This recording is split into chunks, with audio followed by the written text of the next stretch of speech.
Hello everybody, welcome to Unacademy. Ladies and gentleman, स्वागत आप सभी का अनअकैडमी परिवार पर। मैं निखिल गोयल आप सभी के लिए आपके एसएससी एग्जाम्स को मद्देनजर रखते हुए एक बहुत खूबसूरत और शानदार सेशन लेकर आया हूं, जिस सेशन में लेडीज एंड जेंटलमैन हम लोग बीएमसी से रिलेटेड, जो कि एसएससी जेई के लिए मोस्ट इंपॉर्टेंट सब्जेक्ट बनता है, क्योंकि सबसे ज्यादा वेटेज उस सब्जेक्ट की होती है बिल्डिंग मटेरियल एंड कंस्ट्रक्शन, उस सब्जेक्ट से रिलेटेड आज आपके लिए प्रैक्टिस क्वेश्चन लेकर आया हूं।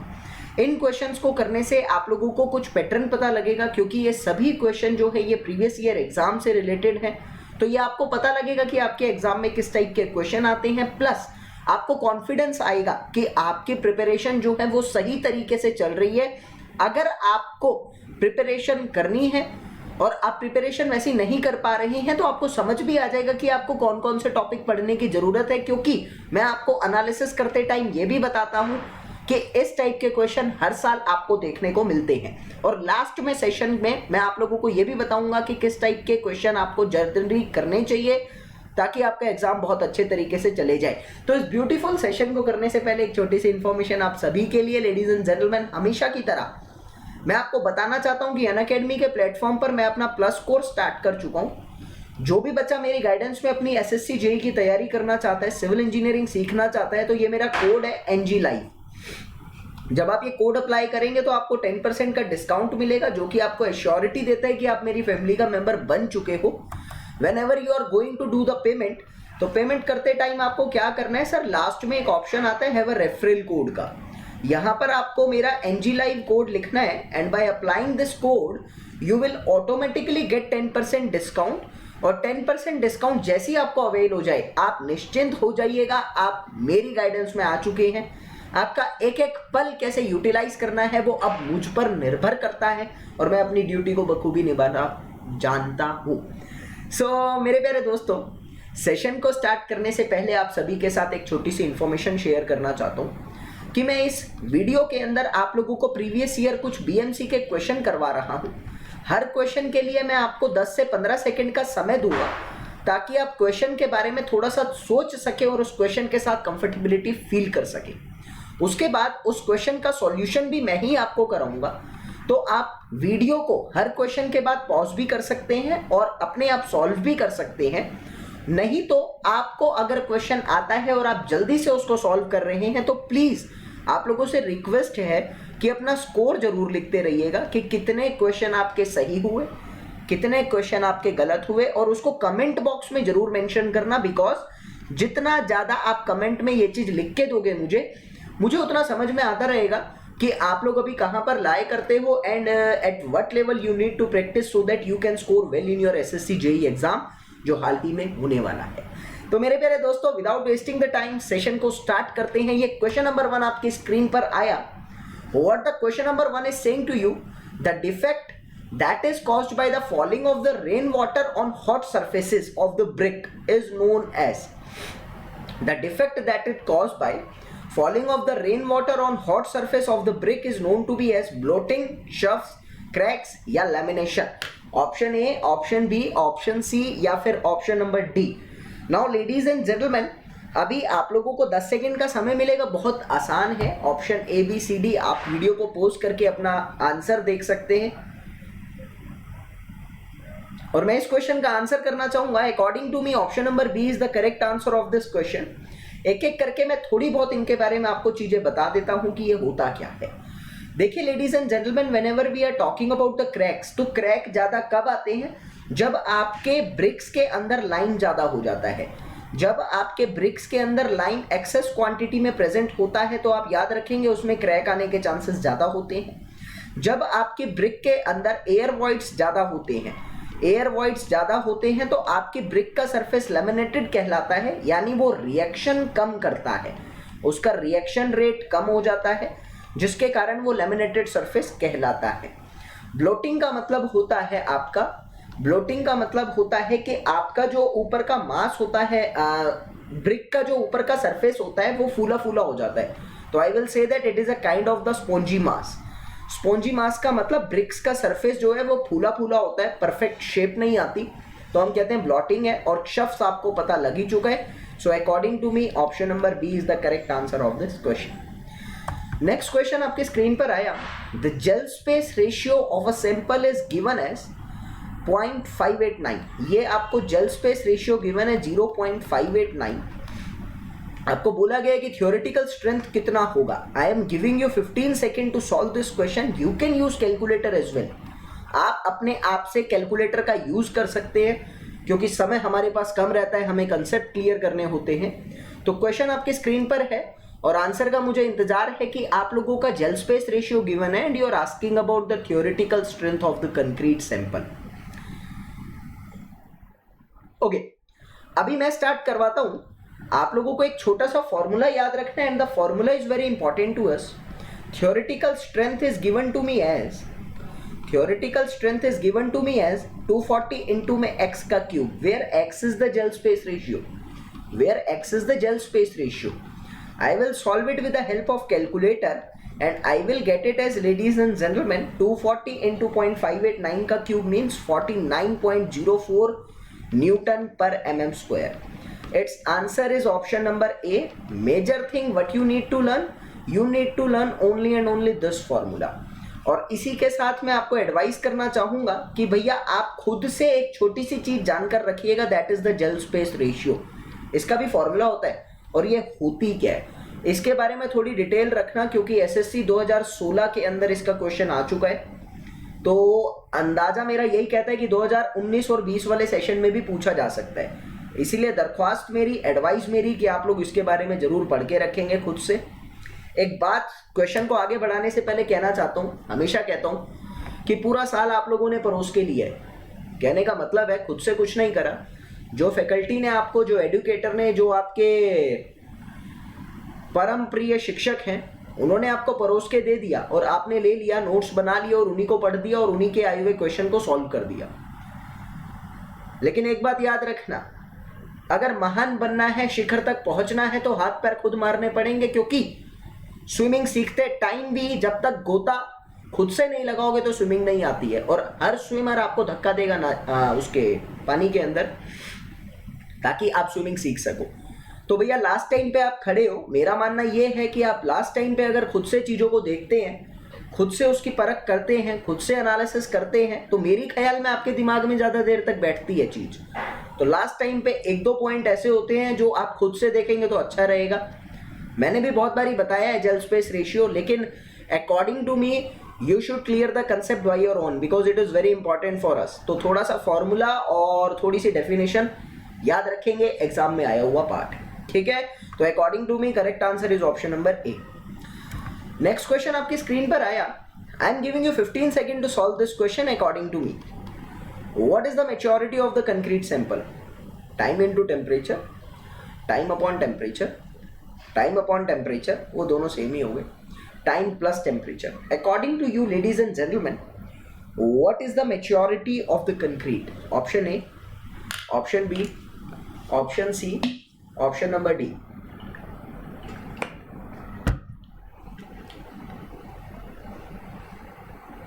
Okay, now ladies and gentleman, अभी मेरी बात आती है मैच्योरिटी की। जब मैं बात करता हूं तो maturity is defined as the curing period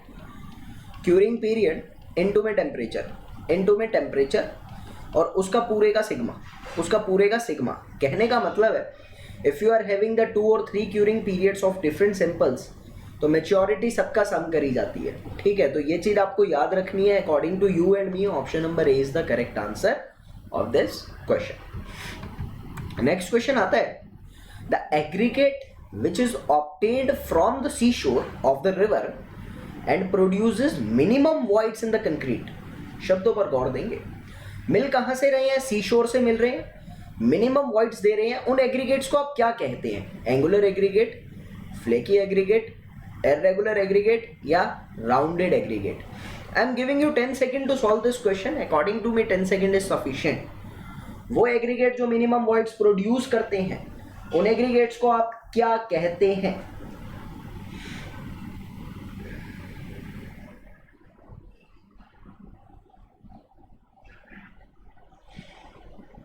angular aggregate, flaky aggregate, irregular aggregate या राउंडेड एग्रीगेट? चलिए, नाउ लेडीज एंड जेंटलमैन, मेरी बात आती है यहां से। एक चीज तो आप याद रखेंगे, अगर आप एंगुलर एग्रीगेट की बात करते हैं तो एंगुलर एग्रीगेट आप लोगों के मिनिमम वॉइड्स देते हैं, एंगुलर एग्रीगेट आप लोगों के मिनिमम वॉइड्स देते हैं, मैक्सिमम स्ट्रेंथ देते हैं। और दूसरी मैं बात करता हूँ whenever I am talking about the rounded aggregate, तो राउंडेड एग्रीगेट आप लोगों के मैक्सिमम वॉइड्स देते हैं, राउंडेड एग्रीगेट आप लोगों के मैक्सिमम वॉइड्स देते हैं।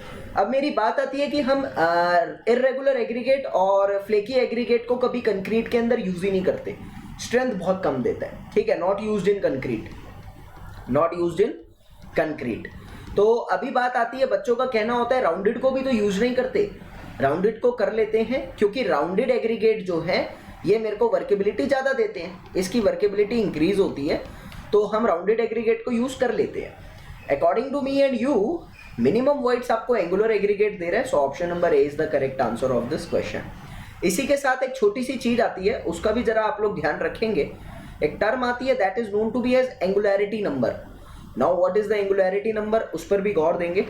एंगुलैरिटी नंबर की बात पूछी गई है, तो एंगुलैरिटी नंबर का फॉर्मूला नहीं बताना चाहूँगा, वो खुद से करेंगे आप, मैं वैल्यू बताना चाहूँगा, वो हमेशा 0 से इसके बीच में लाई करती है, फॉर्मूला आप खुद से देखेंगे, आपके काम आएगा। Next question, pick up the correct statement from the following, इनमें से करेक्ट स्टेटमेंट आपको निकालनी है। कैल्शियम क्लोराइड जो है वो रिटार्डर की तरह एक्ट करता है, जिप्सम जो है वो एक्सेलरेटर की तरह एक्ट करता है, जिप्सम जो है वो रिटार्डर की तरह एक्ट करता है, या इनमें से कोई नहीं। बहुत इजी है, जिप्सम से 2 सेंटेंस आए हैं, कैल्शियम क्लोराइड से 1 आया है, दोनों ही चीज़ें आपको पता होनी चाहिए। थोड़ा सा जल्दी सॉल्व करेंगे अगर आप कर सकते हैं तो। Option A, option B, C, D.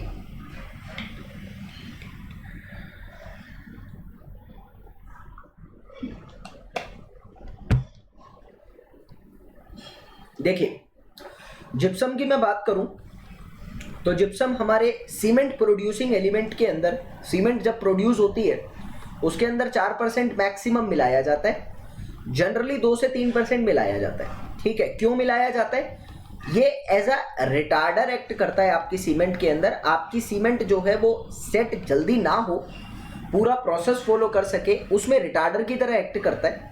और जो कैल्शियम क्लोराइड है, calcium chloride extra rapid hardening cement की जब मैं बात करता हूँ, एक्स्ट्रा रैपिड हार्डनिंग सीमेंट की जब मैं बात करता हूँ तो ये 2% अमाउंट में मिलाया जाता है, ये 2% अमाउंट में मिलाया जाता है और ये एसेलरेटर की तरह एक्ट करता है।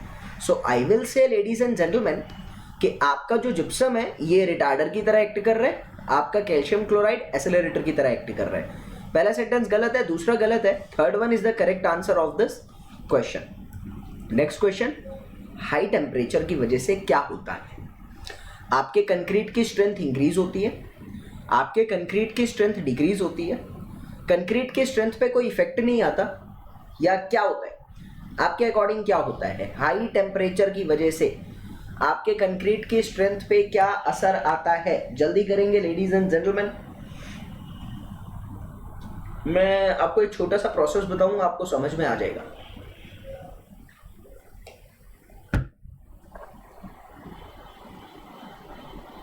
ओके, अभी मेरी बात आती है, एक चीज आप याद रखेंगे, whenever there is high temperature in the concrete, तो हाई टेम्परेचर के कारण होता क्या है, आपका लॉस ऑफ वाटर ज़्यादा होगा, आपका लॉस ऑफ वाटर ज़्यादा होगा, और लॉस ऑफ वाटर ज़्यादा होगा तो जाहिर सी बात है कि हाइड्रेशन प्रोसेस जो है वो इनकम्प्लीट रह जाएगा।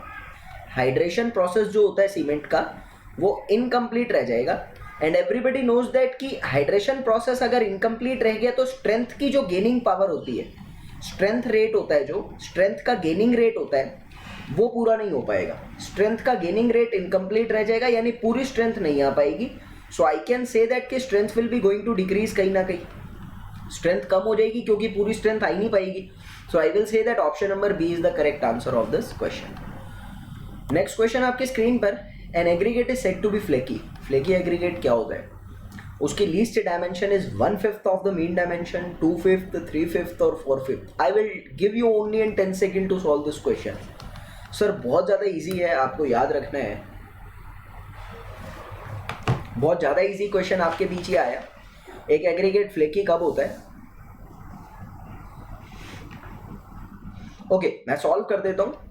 फ्लेकी एग्रीगेट कहलाता है लेडीज एंड जेंटलमैन जब उसके लीस्ट डायमेंशन एग्रीगेट की, लीस्ट एग्रीगेट या least dimension is less than least dimension is less than 0.6 of the mean dimension.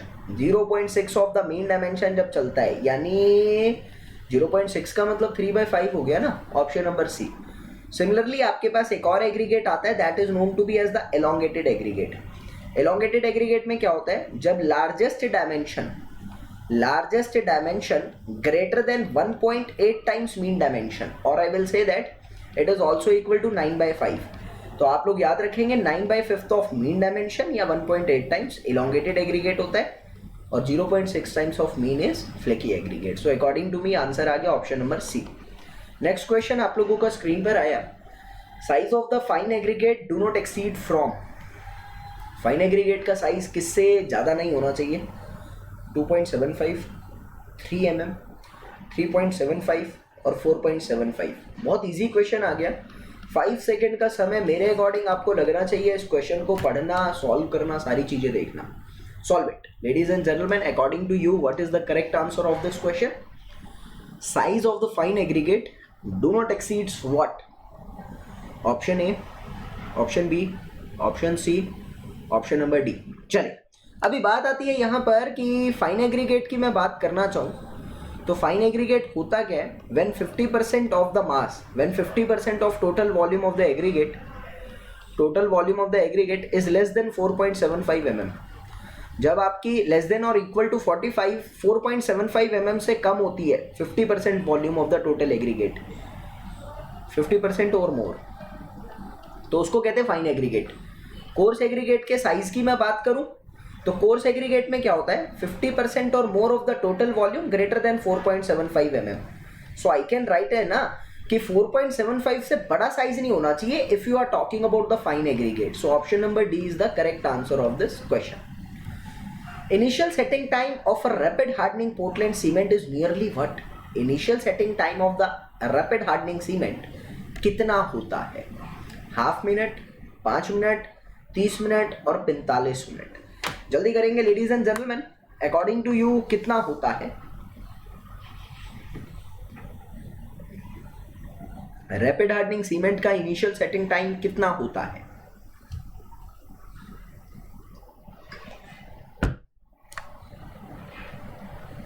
Okay अभी मेरी बात आती है whenever we are talking about the rapid hardening cement, whenever we are talking about the rapid hardening cement, whenever we are talking about the Portland cement, whenever we are talking about the Portland slag cement, whenever we are talking about the pozzolana cement,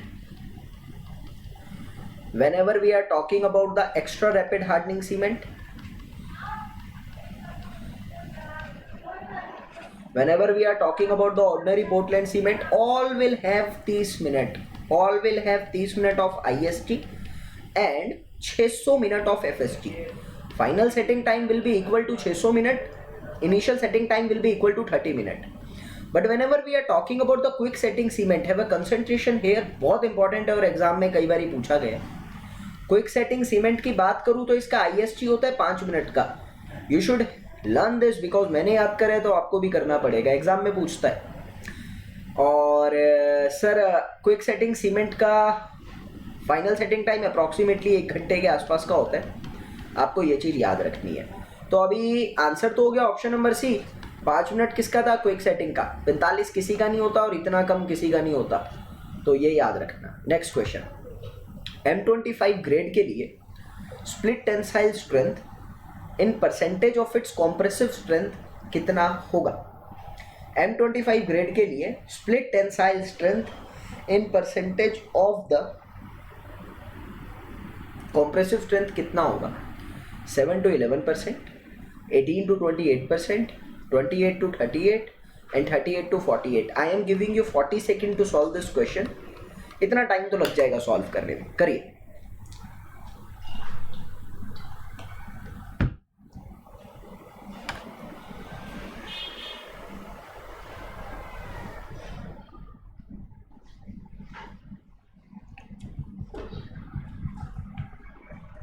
split tensile strength और compressive strength का data पूछा गया है।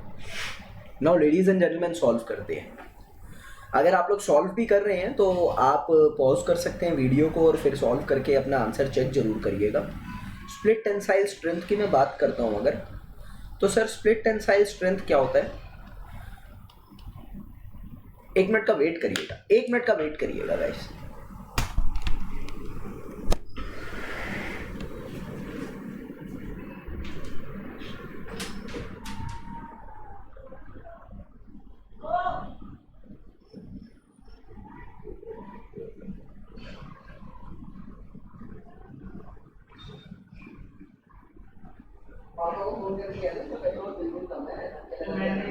अभी मैं नहीं किया।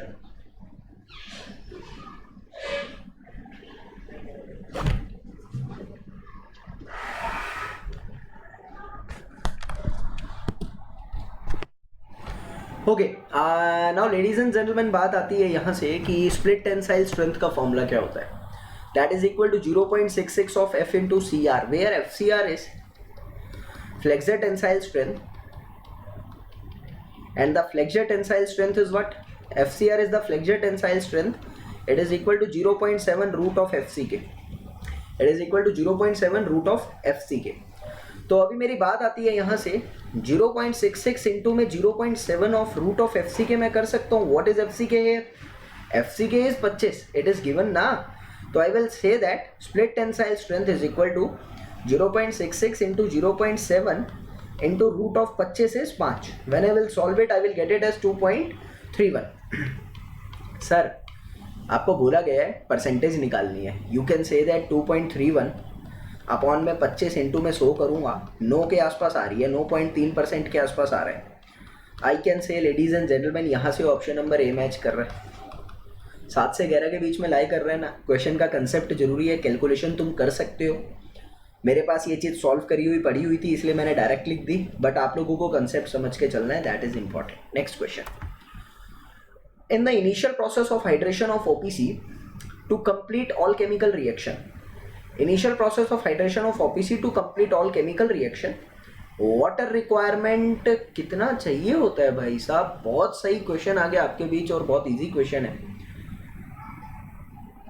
To complete all chemical reaction, chemical reaction के लिए कितना पानी चाहिए होता है? 5 से 8, 8 से 16, 20 से 25 या 35 से 45. It is depending on you कि आप इसको क्या समझकर और कैसे चूज करते हैं. सॉल्व करिए, फिर मैं इसका डाटा आपको देता हूँ. 10 सेकंड का समय बहुत है क्वेश्चन के लिए.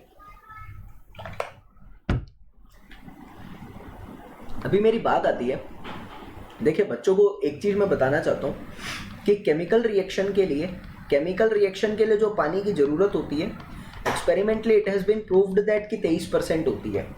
जेल के पोर्स की फिलिंग जो पोर्स फिलिंग में काम आता है उसमें 15% लग जाता है. और टोटल पानी कंप्लीट हाइड्रेशन के लिए फिर कितना हो गया? कंप्लीट हाइड्रेशन के लिए कितना पानी चाहिए होता है? Near about 38%. ये आपको याद रखना है.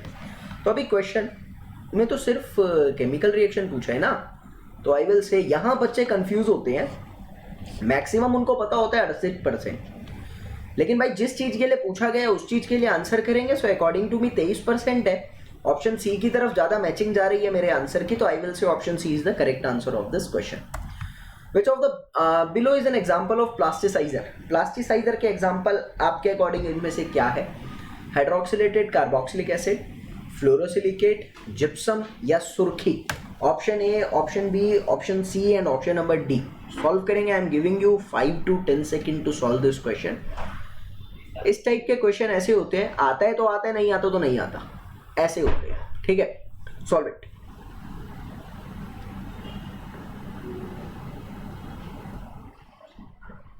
Okay, now ladies and gentleman, plasticizer की मैं बात करूं.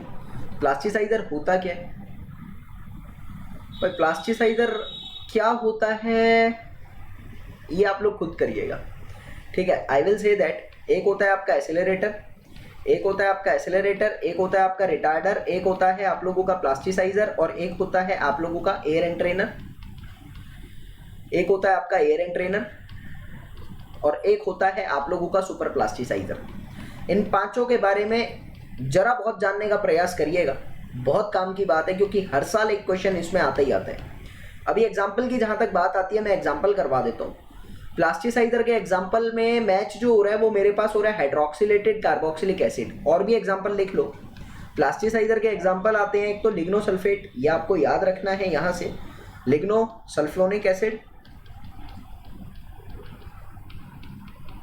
इसके बाद मेरे पास आता है पॉलीग्लाइकोल ईस्टर। पॉलीग्लाइकोल ईस्टर बहुत फेमस एग्जाम्पल है, आपको एग्जाम में जनरली ये चीज याद रखनी है। और तीसरा जो होता है हाइड्रोक्सिलेटेड कार्बोक्सिलिक एसिड। ये तीन बहुत जरूरी एग्जाम्पल है, इसी के साथ सबके एग्जाम्पल याद रखना। और जोर जो दोगे वो एक तो सुपर प्लास्टिसाइजर और एक एसिलरेटर की तरफ जोर रखना, यहाँ से क्वेश्चन बनता है, ठीक है। How many methods of batching concrete are there? Concrete को बैच करने के कितने मेथड हैं? 2 मेथड, 3 मेथड, 5 मेथड या 6 मेथड? जल्दी करेंगे। I am giving you 10 second to solve this question. बहुत ज़्यादा इजी क्वेश्चन आपकी स्क्रीन पर आया।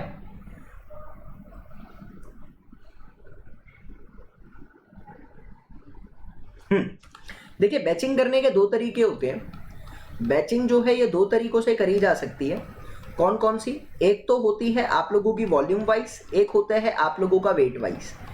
एक तो होता है आप लोगों का वॉल्यूम वाइज और एक होता है आप लोगों का वेट वाइज। जब आपकी स्मॉल कंस्ट्रक्शन होती है, स्मॉल कंस्ट्रक्शन के टाइम पे आप लोग वॉल्यूम वाइज चलते हैं, लार्ज कंस्ट्रक्शन के टाइम पे आप लोग वेट वाइज चलते हैं। ये चीज आपको पता होनी चाहिए। So according to me option number A is the correct answer of this question. Properties of the concrete can be broadly divided into what? 1, 4, 2 या 3? प्रॉपर्टीज ऑफ द कंक्रीट कितनी कैटेगरीज में डिवाइड की जा सकती है?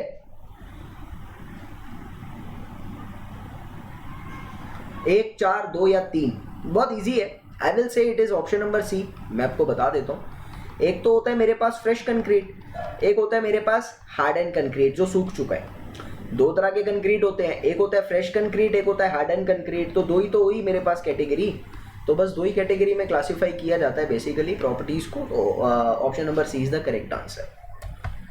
बड़ा प्यारा क्वेश्चन है। इस तरह का क्वेश्चन 2016, 2017, 2018 में लगातार 3 साल देखने को मिला है।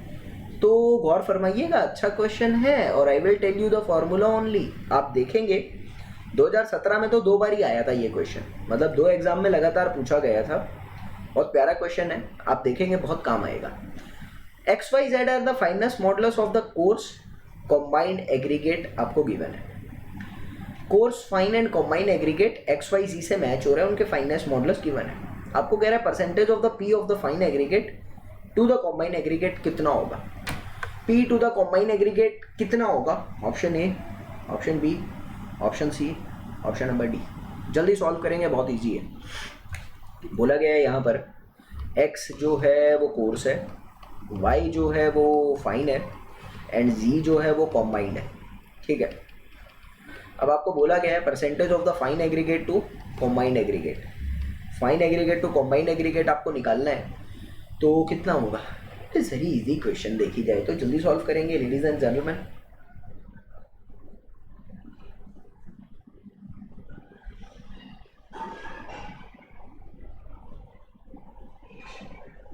Okay, I will tell you the formula, ठीक है। आपको याद क्या करना है? Coarse minus combined, coarse minus combined upon में कंबाइंड माइनस में फाइन, अपॉन कंबाइंड माइनस में फाइन। अब ये आता कैसे है ये आप लोग खुद से जानना बहुत इजी है, बहुत ज़्यादा इजी है। नहीं जानना तो फॉर्मूला रटो, फॉर्मूला तो बहुत काम का है ये। इसी के साथ मैं एक और चीज़ बता देता हूँ, वो भी काम आएगी आप लोगों के, ठीक है। फाइन टू कोर्स की रेशियो क्या होगी यहाँ पर? फाइन टू कोर्स का रेशियो क्या होगा या कोर्स के परसेंटेज का रेशियो क्या होगा, वो भी जरूरी बनता है। That is the fine minus combined, fine minus combined upon में कंबाइंड माइनस में फाइन। वाई था ना? हाँ ठीक है, यहाँ पर कोर्स आएगा, सॉरी।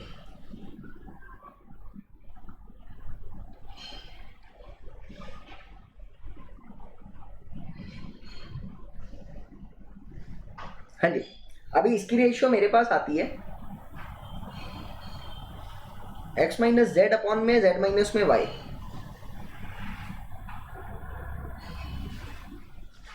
ठीक है। Option number B is the correct answer. इसमें मेरे को थोड़ी सी कंफ्यूजन हो रही है, मैं लास्ट में डिराइव करके निकाल देता हूँ इसको, मैं लास्ट में डिराइव करके निकाल देता हूँ। इसमें मुझे थोड़ा सा कंफ्यूज हो रहा है, तो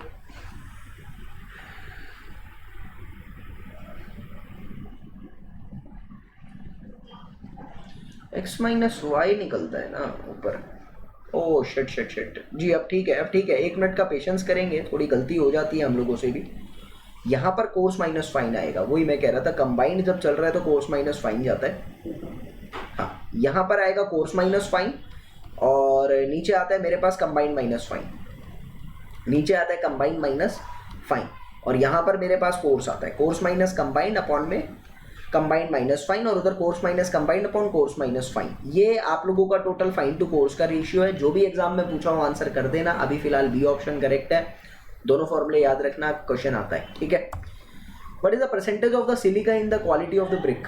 सिलिका कितना होता है ये आप लोगों से पूछा गया, option A B C D.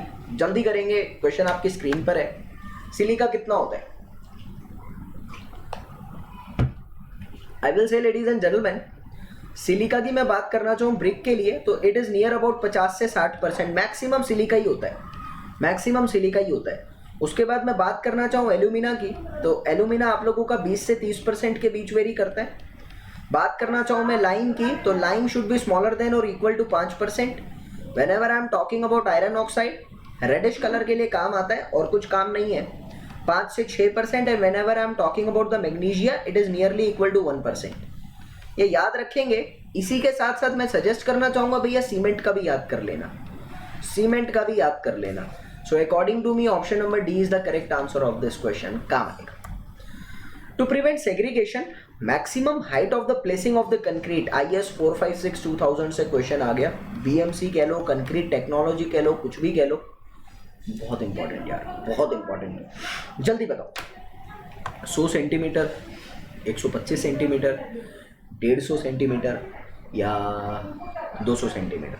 Option A, option B, C, D.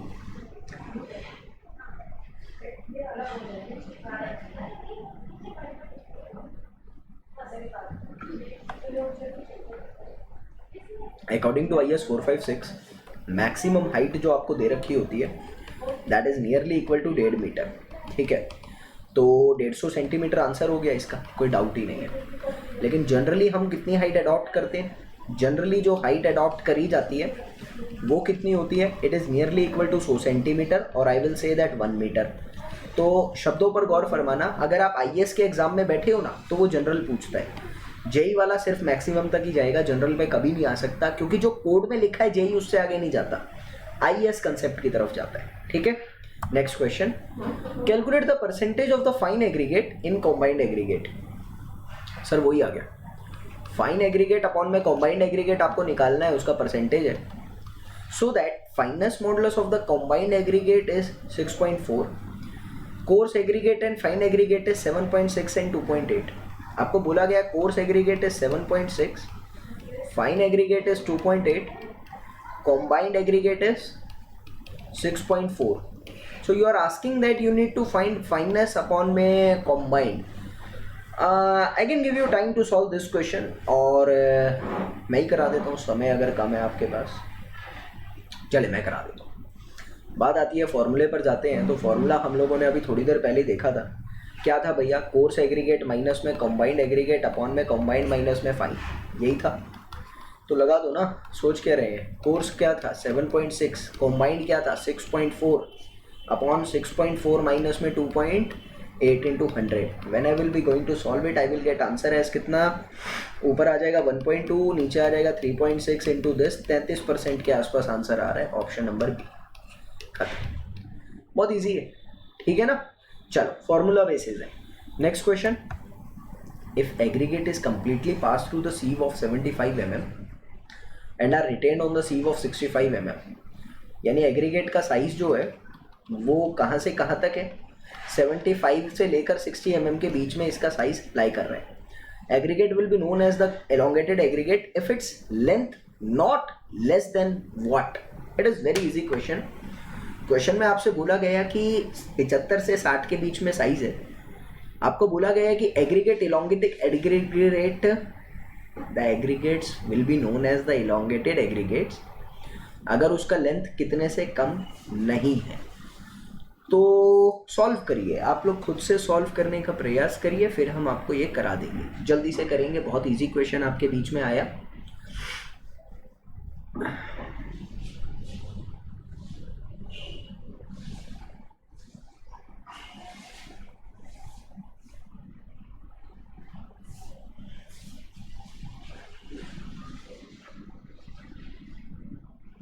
चल, अभी बात आती है, I have already told you that largest dimension is greater than 1/8, greater than 1.8 times of mean dimension जब चलता है तो हम इलोंगेटेड का क्राइटेरिया यहाँ से लिख कर देते हैं। 1.8 मीन डायमेंशन क्या होगी, 75 + 60/2। When I will solve it, I will get it as 0.9 of 135. When I will solve it, I will get it as 9 पंजे 45, 4 27 4 31, 3 9 एकम 9 और 2 12, यानी 121.5 जा रहा है। Option number D is the correct answer of this question. ये था concept, I hope समझ आ गया होगा। सिमिलरली क्वेश्चन में फ्लेकी पूछ सकता है तो उसका भी ध्यान रखिएगा। Next question, according to IS 456 number of grades of the standard concrete mixes are. IS 456 के अकॉर्डिंग कितने ग्रेड्स स्टैंडर्ड कंक्रीट के माने जाते हैं, 3 5 6 या 8। आई एम गिविंग यू 10 सेकेंड, ये आपको पता होना चाहिए, जल्दी लगाएंगे आंसर।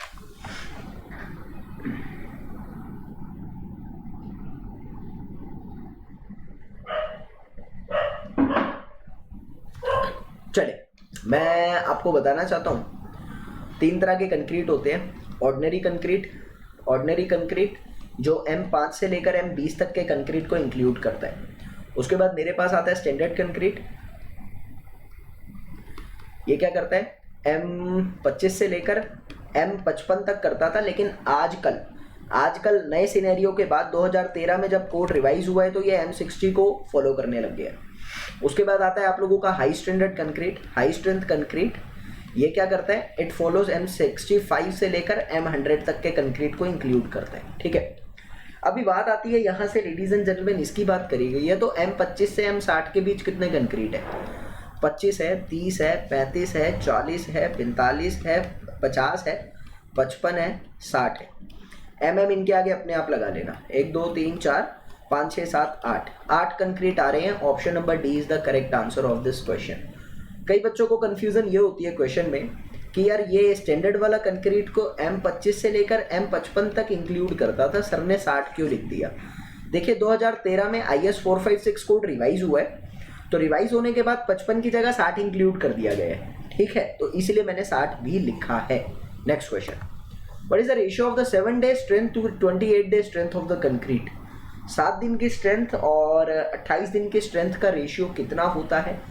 बहुत इजी है, सबको पता होना चाहिए गाइस, जल्दी सॉल्व करो।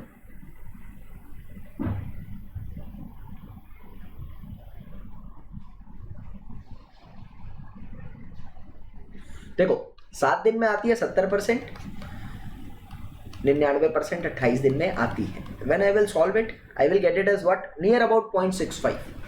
Option number B is the correct answer. अब इसी से रिलेटेड मैं आप लोगों को कुछ डाटा लिखवा देता हूँ, काम की बात है तो काम आएगा। 28 डेज की मैं बात करूँ तो रेशियो 28 डेज की मैं बात करूँ अपॉन 28 डेज तो रेशियो आती है 1। 7 डे अपॉन 28 डे की बात करूँ रेशियो में तो इट इज 0.65।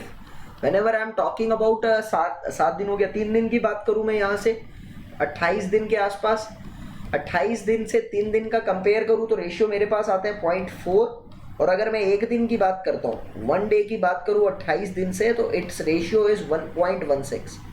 याद रखेंगे ये 4 रेशियो याद रखना, इससे ज़्यादा याद रखने की ज़रूरत नहीं है, सिर्फ 4 रेशियो।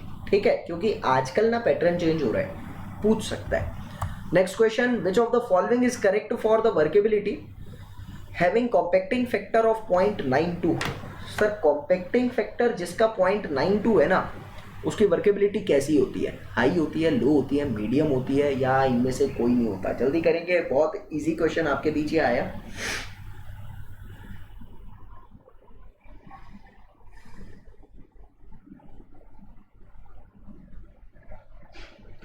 चल, अभी मेरी बात आती है कि 0.82 जो है, मतलब आपको ये याद रखना है, whenever you are in the category of the low compacting then its limited value is 0.82। 0.82 से नीचे या उससे कम वाली वैल्यू लो कॉम्पैक्टिंग पे आती है। उसके बाद आती है मीडियम की जो वैल्यू चलती है मेरे पास, इसकी वैल्यू 0.92 से कम या इसके बराबर होती है तो मीडियम कैटेगरी पे आता है, यानी सी समझ आ चुका है। अगर हाई की मैं बात करता हूँ तो हाई की कॉम्पैक्टिंग फैक्टर की वैल्यू 0.95 से लेकर 1 के बीच रहती है, ये चीज़ आपको याद रखनी है।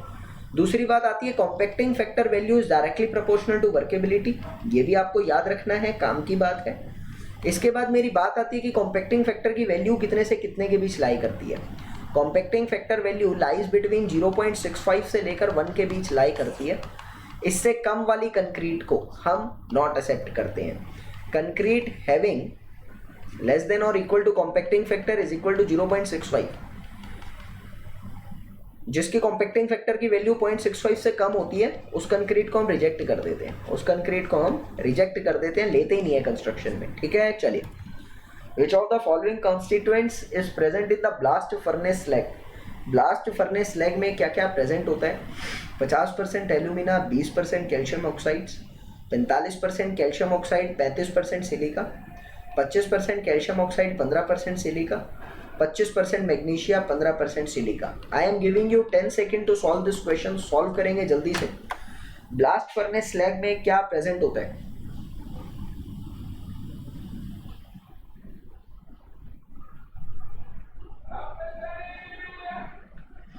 चले, मैं आपको लिखवा देता हूं। Whenever we are talking about the blast furnace slag cement, composition की बात करूं तो देखिए कैल्शियम ऑक्साइड इसके अंदर 40 से 45% होता है। सिलिका की बात करूं तो इसके अंदर SiO2 30 से 35% होता है। देखिए मैंने याद कर रखा है तो आपको भी करना है। अभी क्वेश्चन आ चुका है, पहले नहीं आया कभी, एक ही बार पूछा 2017 में, हो सकता है अब भी पूछ ले, इसलिए याद रखेंगे, काम की बात है। एल्यूमिना की बात करूं तो एल्यूमिना लगभग 10 Al2O3 10% से लेकर 12% के बीच में लाई करता है, ये चीज़ आपको याद रखनी है। ठीक है, उसके बाद मैं बात करूं मैग्नीशिया की तो मैग्नीशिया बहुत कम होता है मेरा इसके अंदर, that is near about 8% approximately, तो ये वैल्यू आपको याद रखनी है। अब आंसर आपका क्या बन रहा है यहाँ से? कैल्शियम ऑक्साइड सबसे ज़्यादा जा रहा है, बिल्कुल सही है। 35% सिलिका जा रहा है, सही जा रहा है। Option number B is the correct answer. ठीक है, चलिए। An aggregate which passes through 25 mm and is retained on 20 mm flaky कब कहलाएगा? जल्दी आंसर करेंगे, 15 सेकेंड का समय है। 25 और 20 आपको डायमेंशन गिवन है, आपको बोला गया है फ्लेकी आपको निकालना है, तो ये तो बहुत आसान है।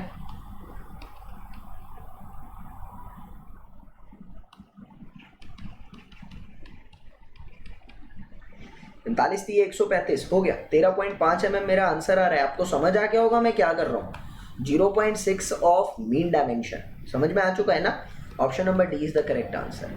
नेक्स्ट क्वेश्चन आया, करेक्ट स्टेटमेंट क्या है? ऑर्डिनरी वर्क के लिए व्हाइट सीमेंट को यूज नहीं करते। पोजोलाना सीमेंट ग्रे कलर की होती है। C3S ट्राइकैल्शियम सिलिकेट है। Strength of the cement should not be disturb until it is to be used. Option A, option B, option C, option number D, जल्दी करो। इनमें से करेक्ट स्टेटमेंट निकालनी है आपको।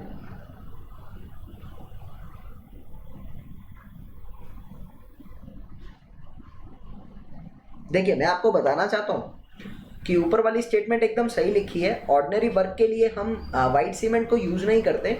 व्हाइट सीमेंट जो है वो डेकोरेटिव वर्क के लिए यूज होती है। क्यों? क्योंकि व्हाइट सीमेंट की स्ट्रेंथ जो है वो कम होती है। स्ट्रेंथ ऑफ व्हाइट सीमेंट जो है वो आप लोगों का कम होता है, जिसके कारण हम उसको कभी यूज ही नहीं करते जल्दी से। वो सिर्फ डेकोरेटिव पर्पस में यूज होती है, जैसे कि आप देखेंगे टाइल्स लगाने में, मार्बल लगाने में, इनमें काम आता है उसका। पोजोलाना सीमेंट का जो कलर होता है वो ग्रीनिश ग्रे होता है, ग्रे नहीं होता, ग्रीनिश ग्रे होता है, तो ये स्टेटमेंट गलत है। उसके बाद ऐसा कहते हैं कि strength of the cement should not be disturb. ऐसा कुछ नहीं है। आई नो दैट कि टाइम के साथ खुद ही स्ट्रेंथ वेरी करता है। स्ट्रेंथ टाइम के साथ खुद ही वेरी करता है, तो ऐसा नहीं कि डिस्टर्ब नहीं होगा, वेरी करता है। तो ये भी स्टेटमेंट गलत है, ये सही है। तो आई can say that option A and दोनों सही है, ए और सी दोनों ही सही है अभी। तो मतलब एग्जाम में क्वेश्चन आया है तो मल्टीपल चॉइस का आ गया ये। तो अभी मैं सही जो करूँगा, इस तरह का क्वेश्चन कभी एग्जाम में आ जाए तो मैं किसकी तरफ जाऊँगा? I will go with option C. क्यों? आंख बंद करके भी मुझे पता लग रहा है ये सही है। तो जब आंख बंद करके ही पता लग रहा है तो आंख खोलने की क्या जरूरत है? मेरे शब्दों को नहीं, मेरे भावों को समझना। एग्जामिनर सरकारी नौकरी वाला है और सरकारी नौकरी वाला कई बार खेल लेता है। अगर इतनी मेहनत करनी होती तो सरकारी में क्यों आता? तो वो आंख बंद करके कई बार चेक करता है, तो उसको भी वो नजर आ जाना चाहिए आंख बंद वाला सी। तो समझने का प्रयास करना, आप सी की तरफ जाना। अगर इस तरह का कुछ आपके पास फंस जाए, खुद ही एनालिसिस करना, जो आसान लगे उसको कर देना। ठीक है, चलो which of the following method is use to make timber fire resistive?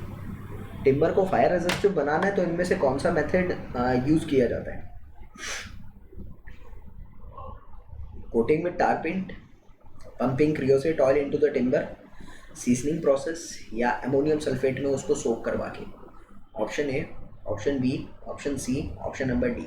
10 second और 15 सेकेंड का समय इस क्वेश्चन के लिए। सॉल्व करेंगे जल्दी से।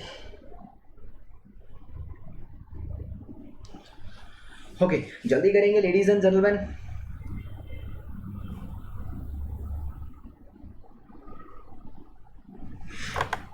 मैं आपको बता देता हूँ, फायर रेजिस्टिव अगर आपको अपने टिम्बर को बनाना है, फायर रेजिस्टिव अगर टिम्बर बनानी है यहाँ से, तो एक चीज़ याद रखिएगा, there are many process. Like sir Abel process आता है, एक आता है सर एबल प्रोसेस। दूसरा मैं यहाँ पर कहना चाहूँगा आपके पास एक और आता है, that is known to be as कि आप अपनी लकड़ी को केमिकल में डिप कर सकते हैं। Dipping timber in various chemical, depend timber in various chemicals. Like I will say that कि अमोनियम सल्फेट हो गया, like ammonium sulphate, borax, zinc chloride, ammonium sulphate, borax, zinc chloride, इन सभी की मदद से हम उसको फायर रेजिस्टिव बना सकते हैं। तीसरी चीज़ मैं कहूँगा कि एंटीपायरेंस का भी यूज़ कर सकते हैं हम लोग। एंटीपायरेंस का अगर मैं यूज़ करता हूँ तो भी मैं फायर रेजिस्टिव बना सकता हूँ। तो अभी तो ऑप्शन नंबर डी मैच कर रहा है, लगा देता हूँ। लेकिन ये प्रोसेस भी आते हैं, और सर एबल प्रोसेस के बारे में थोड़ा जान लीजिएगा, एग्ज़ाम के लिए इम्पॉर्टेंट है। सर एबल प्रोसेस जो है वो एग्ज़ाम के लिए इम्पॉर्टेंट है, थोड़ा खुद से जान लीजिएगा। इन 1 bag of the cement volume इतना आ रहा है, तो 1 टन में कितना बैग चाहिएगा? एक बैग में इतना आ रहा है, तो 1 टन के अंदर कितना बैग चाहिएगा? ऑप्शन ए 10, 12, 15 या 20। जल्दी सॉल्व करेंगे।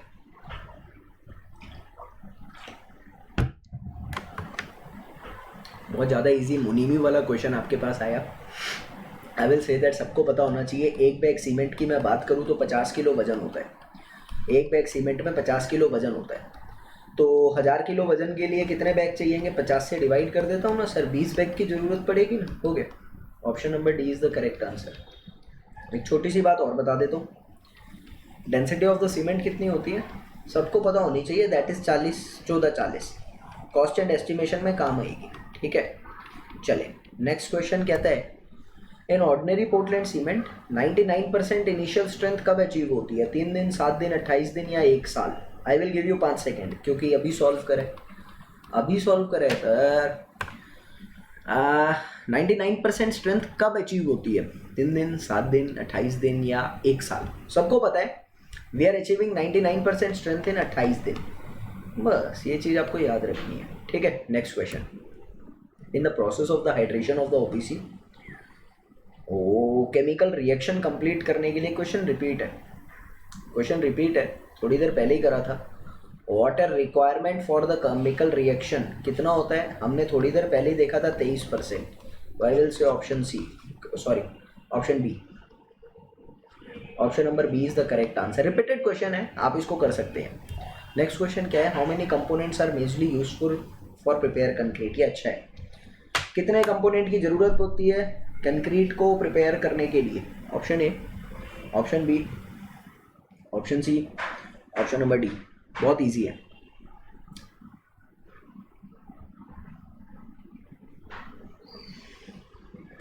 भाई बहुत ज़्यादा इजी है, मैं सॉल्व करता हूँ। देखिए सबसे पहले तो सबको पता है कि वी रिक्वायर सीमेंट, उसके बाद हमको ये भी पता है कि we require coarse aggregate, similarly fine aggregate, और पानी की भी तो ज़रूरत पड़ती है। यहाँ बच्चे कंफ्यूज होते हैं। 3 सबको पता होता है, चौथा नहीं ध्यान रखते। ये 3 तो पता होते हैं। अब कई बच्चे तो ऐसे भी होते हैं जिसको कंपोनेंट ही नहीं पता क्या होते हैं, वो तो प्लीज़ फिर थोड़ा दिमाग से काम लेंगे। कई बच्चों को कंपोनेंट पता होते हैं, वाटर को ध्यान नहीं देते, तो आप ध्यान रखेंगे टोटल 4 कंपोनेंट की ज़रूरत होती है का। Similarly if I am saying that motor बनाने में कितने कंपोनेंट की ज़रूरत है? सर मोटार बनाने में फाइन एग्रीगेट चाहिए, बोले तो सैंड। मोटार बनाने में पानी भी चाहिए, मोटार बनाने में सीमेंट भी चाहिए, मोटार में कोर्स एग्रीगेट की ज़रूरत नहीं पड़ती, तो इसके अंदर 3 होते हैं, ठीक है। चलिए, how many types of the machine mixtures are available? 2, 5, 6, 3। Machine mixture कितने टाइप के अवेलेबल हैं? 2 5 6 3 जल्दी करेंगे, बहुत इजी क्वेश्चन आपके बीच आ गया। 2 5 6 3 आई विल से 3 तरह के अवेलेबल है। कौन कौन से? टिल्टिंग, नॉन टिल्टिंग और रिवर्सिंग। 3 तरह के अवेलेबल हैं, टिल्टिंग, रिवर्सिंग और non tilting. So it is correct. Next question, excess vibration compaction of the concrete क्या कर सकती है? ब्लीडिंग, सेग्रीगेशन, एयर बबल्स या हाई स्ट्रेंथ? एक्सेस वाइब्रेशन क्या कर सकती है? सेग्रीगेशन कर सकती है, हाई स्ट्रेंथ, एयर बबल या ब्लीडिंग? जल्दी करेंगे।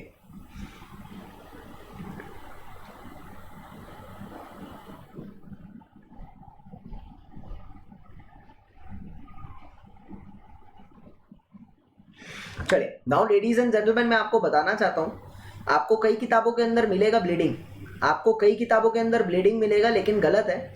एक्सेस वाइब्रेशन आप लोगों का सेग्रीगेशन कॉज करता है। ज़्यादा वाइब्रेशन अगर आप कर देते हो तो आपके एग्रीगेट और सैंड के बीच की बॉन्डिंग खत्म हो जाती है, तो वहाँ पर आपको पार्टिकल्स का सेग्रीगेशन मिल जाता है। सेग्रीगेशन के कारण आपके वॉइड्स आ जाते हैं, फिर आपकी स्ट्रेंथ खत्म हो जाती है। तो मेरे according option number B correct है। कई किताबों में ए लिखा होगा, मुझे नहीं पता क्यों, बट एक्चुअली में द रीजन इज सेग्रीगेशन। ठीक है, चलिए नेक्स्ट क्वेश्चन क्या कहता है? Which of the below property of the aggregate is not desirable? इनमें से कौन सी प्रॉपर्टी एग्रीगेट के डिजायरेबल नहीं होती? Smooth texture, well graded, angular shape और smaller size. Option A B C D.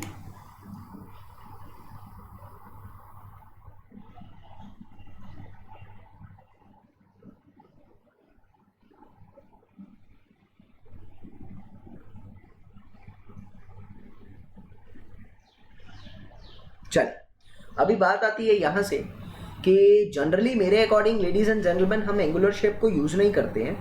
There are various reason, ठीक है, but according to SSC I will go with the smooth texture, because smooth texture में क्या होता है कि आपकी पकड़ अच्छी नहीं हो पाती, तो यहाँ पर जो बॉन्डिंग होती है, यहाँ पर जो cohesion, I will say that bonding जो होती है एग्रीगेट्स की आपस में, वो बेकार हो जाती है और सीमेंट और सैंड का जो मिक्सचर है वो इस पर नहीं चिपक पाता। सो आई विल से दैट कि एग्रीगेट में हम लोग स्मूथ टेक्सचर को नहीं प्रोवाइड करना चाहते।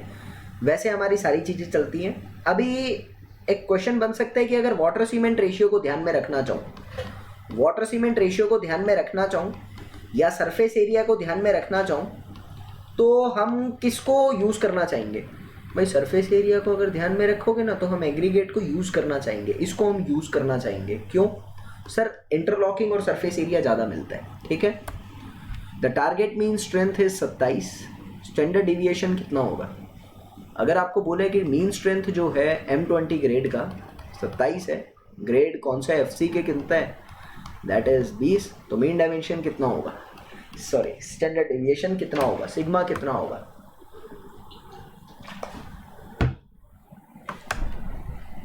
बहुत इजी है guys, there is a formula regarding this कि FC K is equal to में FM प्लस में 1.65 सिग्मा।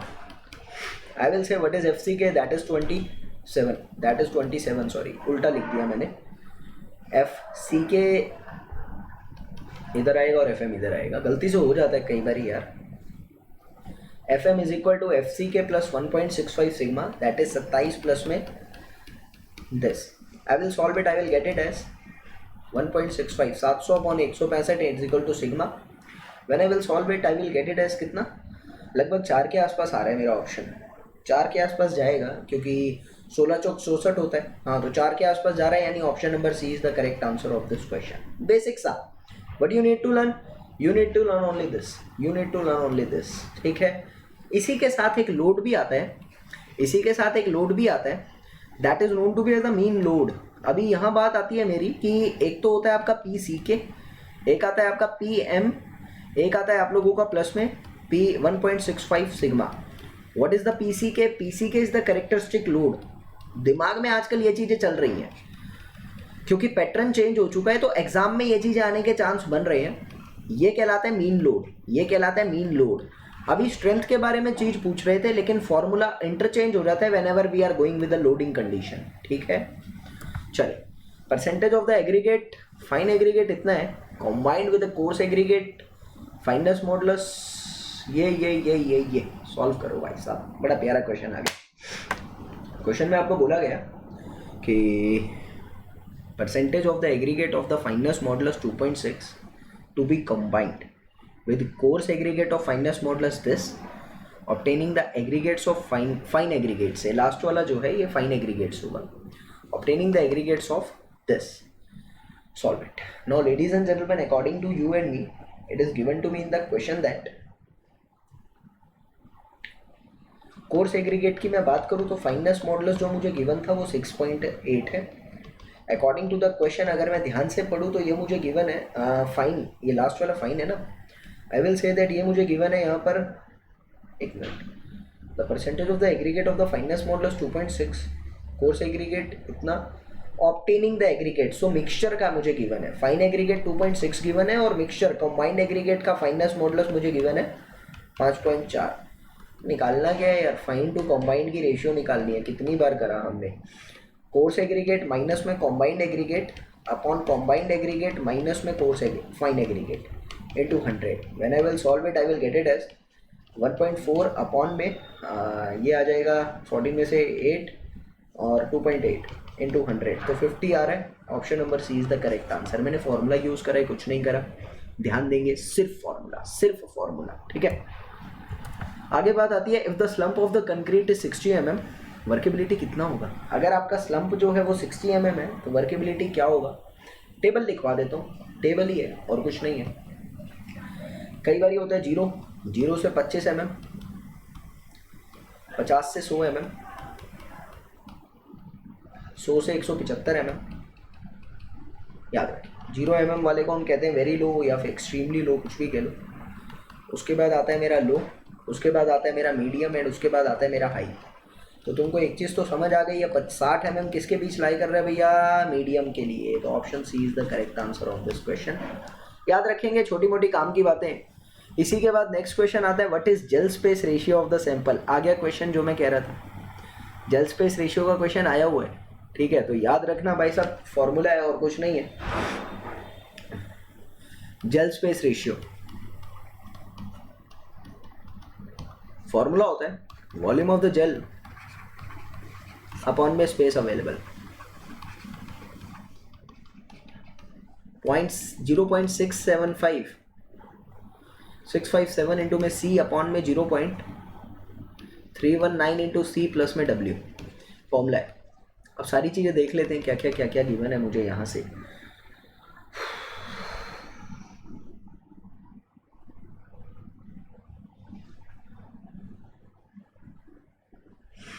सर क्वेश्चन में सी क्या है, C is the cement and W is the water content.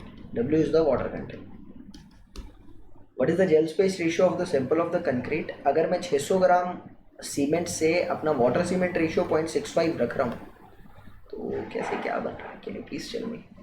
Water cement ratio given है. अगर मैं इस वाले में से पूरा सी कॉमन ले लेता हूँ, I can write it as 0.657 into में सी अपॉन सी इंटू में 0.319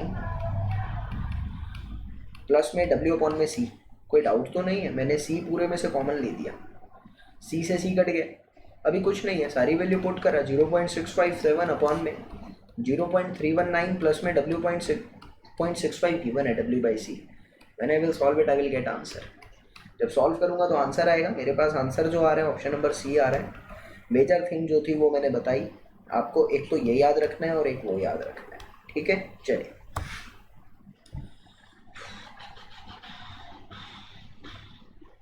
WP and WF are the weight of the cylinder of the partially combined and fully compacted concrete.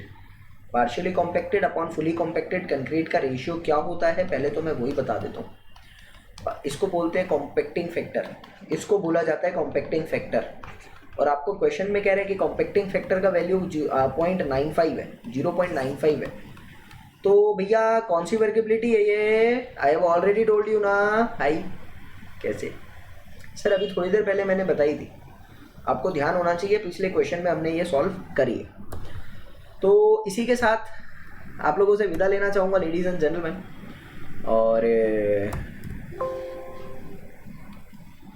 आप लोगों को बताना चाहूँगा कि जो भी बच्चा मेरी गाइडेंस में तैयारी करना चाहता है, ये मेरा कोड है NG लाइव, और इसी तरह मेरे साथ प्रैक्टिस करते रहिए.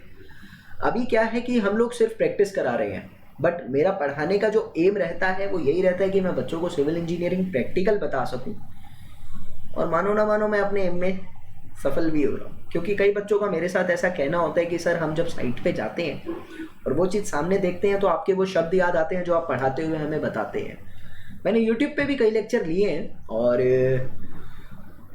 जो मेरा पेड कोर्स है वो NG लाइव कोर्स है, आपको मिल सकता है। अगर आप तैयारी करना चाहते हैं तो मेरे साथ आ सकते हैं। तो इसी के साथ धन्यवाद आप सभी का मेरे साथ इस सेशन में बनने के लिए। जय हिंद, जय भारत। हंसते रहो, मुस्कुराते रहो, पढ़ते रहो, तैयारी जोरों शोरों पे करते रहो।